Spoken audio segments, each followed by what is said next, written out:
Greetings and welcome. Today we're turning to a question which we considered in the early part of the semester, which is the question of democratic loyalty. It's the question of why citizens in a liberal democracy should even care about the survival of their institutions and the institutions and values of a liberal democracy. But we're also asking the question, what is needed as a practical matter, as an empirical matter, in order to strengthen and broaden the levels of support that exist for democracy in the United States and other Western democracies? What is needed to reinvigorate the idea of democratic loyalty or civic loyalty? We can define a liberal democracy, as we have throughout the semester, as a political system in which there are strong protections for the rights and liberties of all citizens, including minority groups, and which embody effective institutions of electoral representative democracy and equal rights of political participation. So our question is a relatively simple one. Supposing that this kind of political system is functioning as advertised, would citizens find these arrangements satisfying and fulfilling? And would they develop civic loyalty in their support? Are these institutions valued by the citizens who live in countries in which they are present? Now, there's a rather disappointing fact, which public opinion research and international public opinion research has demonstrated, and that is that public support for and also confidence in the institutions of liberal democracy has fallen dramatically in the past 20 years. A 2020 Pew Research study based on a 2019 Global Attitude Survey across many countries showed declining levels of satisfaction with democracies among citizens in numerous countries, with only 59% of US respondents who reported being not satisfied, against 39% of US respondents who were satisfied. And the not satisfied numbers are comparable to or worse for France, Spain, Italy, United Kingdom, Bulgaria, and Greece. The highest levels of satisfaction, according to this survey, highest levels of satisfaction for democracy are found in Sweden at 72% satisfaction, the Netherlands 68%, Canada 66%, Poland 66%, and Germany 65%. So in the US in particular, with only 39% of respondents reporting that they are satisfied, this is a disturbing sign of the health of democracy in the United States. In 2017, this is quoting from the AAAS democracy documents, which you read for today, but quoting, a 2017 international study by the Pew Research Center on people's commitment to democracy revealed troubling news. 51% of US respondents described themselves as dissatisfied. Notice that in only 2 years, that number went from 51% to 59%, who in 2019 were dissatisfied, and 46% said that they were open to forms of government other than representative government, including rule by a strong leader or by a group of experts. That's very disturbing because that demonstrates a lack of investment in, a lack of loyalty to the institutions of a liberal democracy. Furthermore, for young people, the numbers are even worse. Quoting again, fewer than 1/3 of millennials consider it essential to live in a democracy. And yet, it would seem obvious that for the great majority of the population in the United States or Germany or UK, that the arrangements of a liberal democracy are very favorable. These institutions ensure substantial freedom, fair equality of opportunity if the institutions are working as they are advertised to work, and equal rights of political participation in public decision-making. These rights are substantive and they're very real components of political liberties. These circumstances of an effective liberal democracy would seem to be ideal for ordinary people who wish to fulfill themselves and to live satisfying lives. But we have seen throughout the course that there are individuals and groups who are not favorably inclined towards the premises of liberal democracy. There are those who favor dominance over racial, ethnic, or gender lines, those who believe in unconstrained inequalities, and those who want power to impose their ideological or moral beliefs on others as a matter of law. All of those views are inconsistent with the premises and the values and institutions of a liberal democracy. But this seems to demonstrate an answer to the question of the question which Rawls posed in the materials we read early in the semester, the question of whether a just society generates its own political psychology of support. What these data seem to suggest is that liberal democracy does not automatically generate the political psychology among its citizens that it needs for stability, at least not in an overwhelming majority of its citizens. Instead, maintaining the conditions of a liberal democracy is itself a problem of democratic politics and strategy. And very deliberate, conservative, anti-liberal politicians have been making the opposite case for several decades in the United States. Going back to Pat Buchanan during the Nixon years and then the decade following the Nixon years, politicians like Pat Buchanan expressed a fundamentally anti-democratic message to his followers. The undermining of confidence and faith in democratic institutions by the GOP and by Fox News did not begin in 2016. And the AAAS report that you read offers a strategy for regaining broad public support for democratic institutions.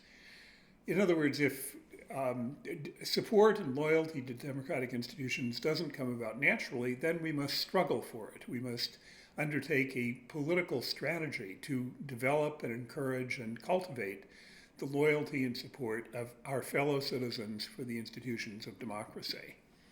So the AAAS strategy involves a number of recommendations. They write, we have identified 6 imperatives at the heart of our findings. 1, to achieve equality of voice and representation through our political institutions. 2, to empower voters in a lasting way.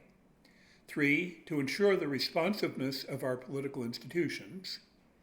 4, to dramatically expand the capacity of civil society organizations that foster bridging across lines of difference, across different communities, different race and religion communities, for example. 5, to build civic information architecture, i.e. social media, that supports common purpose. And finally, 6, to inspire a culture of commitment to American constitutional democracy and to one another. What's interesting about these recommendations, if we take them apart, is that at least the first 3 are addressed to the sources of dissatisfaction which populists have in the institutions of democracy. The idea that our voices don't really count, the idea that we don't really have power over the direction that our government takes, or the idea that our institutions will be conforming to the preferences of voters. Those are all claims which are made by right-wing populists, and these recommendations for strengthening democracy basically say we need to ensure that the promise of democracy is in fact upheld. And so parties, this is, I think, a conclusion we can draw from some of the analysis and findings of this course. Parties, civic organizations, politicians, and citizens who favor and desire the institutions of liberal democracy, we must therefore take an active role in building political consensus around our democratic institutions. These organizations, these pro-democracy organizations, must persuasively make the case to enough of the rest of the population to maintain broad, deep commitment to the values of constitutional protections of our rights and the institutional fairness of our electoral process. And this must be built through mobilization, communication, and leadership in ways that inspire millions of people to share this cause. These efforts must persuade other citizens to support the agenda of liberal democracy, which is not liberalism. It is the set of institutions I described at the beginning of the talk today, to support the agenda of liberal democracy and to resist the suasion of the illiberal, the anti-liberal, the anti-democratic parties, the authoritarians, and the hate-based parties. Here again, the AAAS study is relevant and consistent. This is why I asked you to read it. And it shares a sense of urgency, which I hope has come out of this course as well. Quoting from the AAAS study, "We have no time to waste. Our constitutional democracy is only as strong and resilient as our belief in it. For love of freedom and equality, for love of country, for love of one another, and out of hope for a better future, we need to reclaim our bond. If we turn back toward one another, we can transform our institutions, we can renovate our Constitution, we can elevate our culture, we can at last achieve a true democracy." These are hopeful words, and these are words which we need to think about very, very deeply and carefully at this time in November and December of 2020. The AAAS study advances an idea which we also saw in John Rawls, the idea that there is a virtuous cycle, a kind of self-affirming cycle between democratic institutions and democratic loyalty. The AAAS study of democracy reiterates this idea that democracy can work to generate a political psychology among citizens that it needs for its stability. Quoting from the study, "Consequently, a healthy constitutional democracy depends on a virtuous cycle in which responsive political institutions foster a healthy civic culture of participation and responsibility, while a healthy civic culture, a combination of values, norms, and narratives, keeps our political institutions responsive and inclusive." You can see how this idea about citizen motivation, citizen commitment, and civic institutions is expected to work, according to these advocates for a revitalized democracy. But there's an issue, there's a profound issue, a hugely important issue, which the AAAS study is not addressing. The pro-democracy arguments made in the AAAS study focus on the institutions of individual freedom and democratic participation. And this is what's involved in the idea of liberal political institutions. But notice what a deliberately narrow way this is of posing the question of the acceptability, the desirability of a set of institutions. It asks a question about the political institutions of the country, but it is silent about the economic and social institutions. Political justice, constitutional protections of rights and liberties, political justice by itself is probably insufficient to generate strong satisfaction and civic loyalty among the great majority of citizens. I offer that to you as a hypothesis. I think it's a hypothesis for which we've seen some evidence through our discussion of populism. What is it that is generating support for populism? Well, we've seen some pretty dark motives like racism, but there's also the fact of economic disempowerment. And in fact, it is perfectly clear that people care about economic justice and fairness as well as the political rights that they have in the institutions of electoral democracy. People are concerned about economic justice insofar as their own circumstances are perceived to be either fair or not fair. And many people would judge that a society is unjust if there is such a division between rich and poor that, in fact, the life prospects of the poor are dramatically worse than those of the rich. But it is pretty clear from economic data and from sociological data that American society and many other Western democracies, that American society has fallen behind on issues of economic justice, with rapidly rising inequalities between rich and poor, declining availability of middle-class jobs in an increasingly globalized economy, declining opportunities for social mobility, for people in the bottom 50 or 60% of the economic ladder, and continuing discrimination and disparity along racial, ethnic, or gender lines. So social and economic fairness is not assured in the Western democracies that we've been considering. We have already seen that dissatisfaction in the United Kingdom, Great Britain, or France is based on economic and social dissatisfaction rather than frustration with the system of individual rights and majoritarian government. We've seen, for example, in Just and Just, in The New Minority, that the marginalization and disaffection of white working class men and women in Youngstown and East London stem from social and economic causes, as well as frustration with the system of electoral politics in which they find themselves.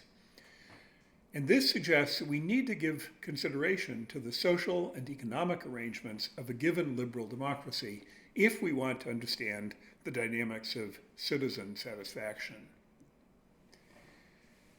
In fact, these are some of the factors that observers like Just and Jest have highlighted in the explanation of white working class disaffection within the existing order. And it is hard to see how broad civic loyalty or democratic loyalty can be rekindled unless there is a broader reality of social equality, equality of opportunity, and solidarity across all segments of society, which would allow for all members of society to believe that, quote, democracy and well-being are available for all of us. So protecting our liberal democracy means taking concrete, meaningful measures through legislation to increase the basic economic and social fairness of our market economy. And it's kind of clear what those legal measures might be. We might imagine a social democracy, a more just capitalist economy in which we are able to articulate the requirements of fairness and justice within the economy. It would be a social economic system that limits the extent of inequalities of wealth and income. It would be a social economic system that succeeds in satisfying the basic human needs of all members of society: education, healthcare, access to decent housing. It would be a legal system providing strong guarantees of equality of opportunity and non-discrimination. It would be a system of law and regulation ensuring public health, well-being, and safety. And it would be a fiscal system or a system of taxation that suffices to ensure limitations on wealth and provisions of mandatory social services and benefits. This would be a social economic system and a legal system which would be closer to the ideal of a fair and just society in the Rawlsian conception.